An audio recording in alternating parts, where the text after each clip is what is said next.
while we were recording the record at Feldman's, I quit the band for a little bit and disappeared, went up to Santa Barbara and turned my phone off. And just, I don't know.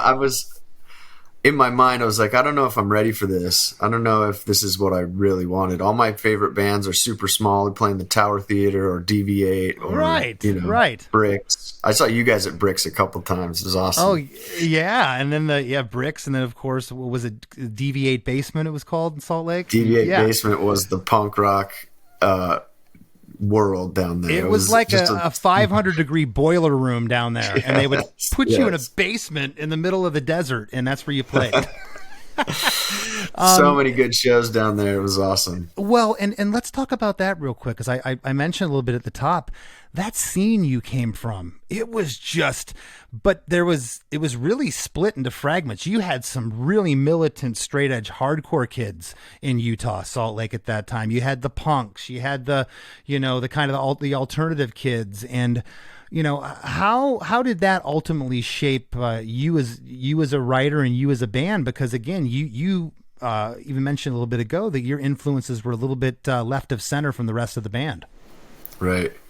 Yeah, I spent at least 5 days a week driving up to Salt Lake to see rock shows. And a lot of the times as an artist, you're sitting back and you're kind of just maybe not listening to the music as much as taking it in and figuring out what they're doing and what you would do different. So it was a lot of inspiration from just all the rock band. Salt Lake was a beautiful scene. It was so many straight edge hardcore shows, so many dirty punk rock shows, and everything in between. It was fantastic. We started down in Utah County, and every place we played, they would ask us to please never play here ever again. Well, that means you're doing something right. And don't take this the wrong way, because I've thought this about my own band many times. I often wonder if we were in LA, especially when we started with the glut of all the ska punk thing in Southern California, if we just would have been another band and not got noticed. Did you ever feel that way, that being from Salt Lake kind of like would Feldman have found your demo in Los Angeles?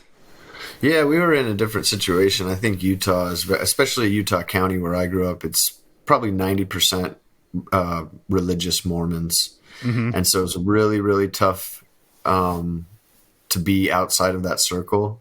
It's really ostracizing, and people in the Mormon church, as Christians do, they believe it's their duty to bring you over to God. And if that's not the case, then they're a little bit upset about it. I remember people in our little neighborhood, and you would point out the people who weren't going to church. You knew exactly what house was drinking coffee. So yeah, my childhood was full of angst and anger and heartbreak and trauma. So I think, in a big way, I think being from Utah really put us in a different boat and kind of made us a completely different band than bands from LA. Absolutely. And I just flash back. I can see us sitting in the front of the back lounge on tour somewhere.